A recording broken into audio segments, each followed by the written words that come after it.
Packets అండి. ఈ China grass అని కూడా అంటారండి. ఇది పిల్లలకి చాలా నచ్చుతుంది. ఈ స్వీట్ ఏ విధంగా చేయాలో చూసేద్దామా. ఒక ప్యాకెట్కి వచ్చి ఒక హాఫ్ లీటర్ ప్యాకెట్ పాలు అయితే తీసుకోవాలండి. ఈ విధంగా గిన్నెలో పోసి కాగబెట్టుకోవాలండి. ఒక పొంగొచ్చి వరకు కాగబెట్టుకోవాలి. పాలు కాగేలోగా మనం జున్నుగడ్డని కట్ చేసుకుని ఈ విధంగా వాటర్లో వేసి నాననివ్వాలండి కొద్దిసేపు. ఇదిగోండి పాలు మరుగుతున్నాయి కదా, మనం ఇప్పుడు ఈ జున్నుగడ్డని నానబెట్టుకున్నాం కదండి. జున్నుగడ్డని నీళ్ళల్లో దాన్ని వాటర్లోంచి తీసేసి ఈ విధంగా వేసేసుకోవాలండి.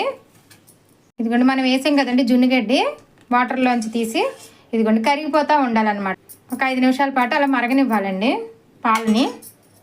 కరిగిపోతుంది కదండి. ఇంక ఇప్పుడు మనం పంచదార వేసేసుకోవాలండి. టేస్ట్కి తగ్గ పంచదార వేసి ఒక్కసారి కలుపుకుని మళ్ళీ ఇంకొక 5 నిమిషాలు బాగా మరగనివ్వండి. ఒక ప్లేట్కి నెయ్యి రాసుకుని పక్కన పెట్టుకోవాలండి. ఇదిగోండి అయిపోయింది, ఇంకా చిక్కపడిపోయింది అనమాట. ఇంకా స్టవ్ ఆన్ చేసేసుకోండి. నెయ్యి రాసిన ప్లేట్లో ఈ విధంగా పోసేసుకోవాలి. మొత్తం కూడా ఈ విధంగా ప్లేట్లో పోసిన తర్వాత ఆరనివ్వాలండి. ఇంకా ఉండే జున్నుగడ్డి రెడీ అయిపోయిందండి. ఎంతో టేస్టీగా ఉండే జున్నుగడ్డి, అదే చైనా గ్రాస్ అండి, రెడీ అయిపోయిందండి. తోటి పిల్లలకు చాలా బాగా నచ్చుతుంది.